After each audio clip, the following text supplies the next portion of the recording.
Bonjour, je suis Laurence Tubiana, je suis la directrice générale de la Fondation européenne pour le climat et aussi je suis professeure à Sciences Po.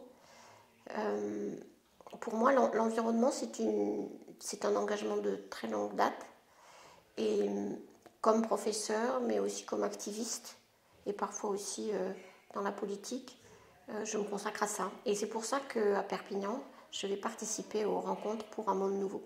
Parfois, lorsqu'on regarde un peu toutes ces menaces et qui pèsent sur nous, ces événements extrêmes et ces dégradations dont nous sommes la cause, on peut perdre espoir.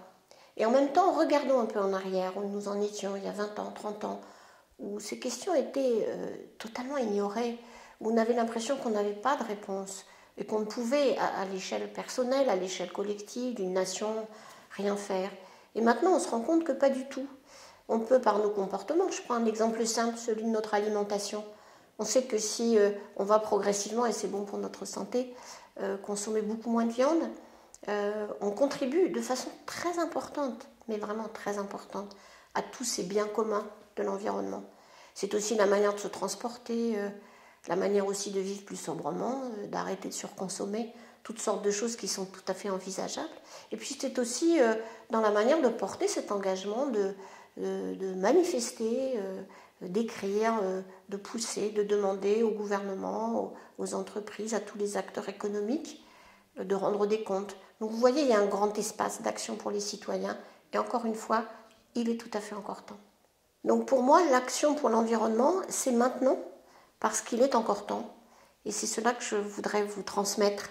C'est vraiment le moment de se mobiliser chacun. On ne peut pas transférer à d'autres cette responsabilité. On ne peut pas demander juste à nos gouvernants d'agir. C'est à nous, et à nous bien sûr, de les entraîner, de les pousser à le faire.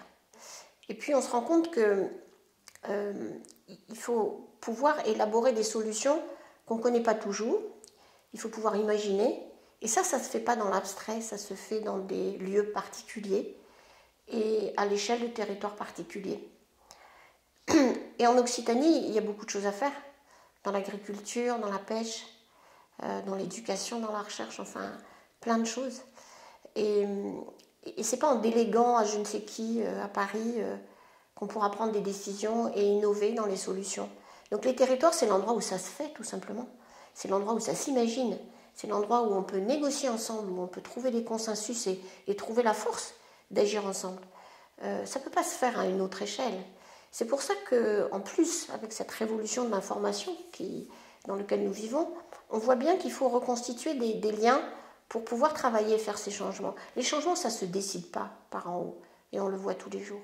Donc le territoire, c'est l'endroit où on peut construire ces solutions et imaginer. Donc Perpignan, l'Occitanie, c'est un bon espace pour pouvoir imaginer tout ça. J'ai participé avec d'autres et j'ai eu une grande responsabilité dans la construction d'un accord entre les gouvernements pour la COP21 et pour le climat. 197 pays. Mais aujourd'hui, je veux vous dire que c'est à vous d'agir. Et j'ai le sentiment très profond que si les citoyens ne se mobilisent pas, on ne pourra pas faire les changements qui sont nécessaires. C'est pour ça que je vous appelle à l'action et à l'imagination. Je crois que, encore une fois, on ne peut pas se contenter de dire c'est aux autres, ou ça se passe à une échelle différente. C'est pour ça qu'il faut venir, il faut agir, il faut penser, il faut imaginer. C'est pour ça que moi aussi, je vous attends à Perpignan.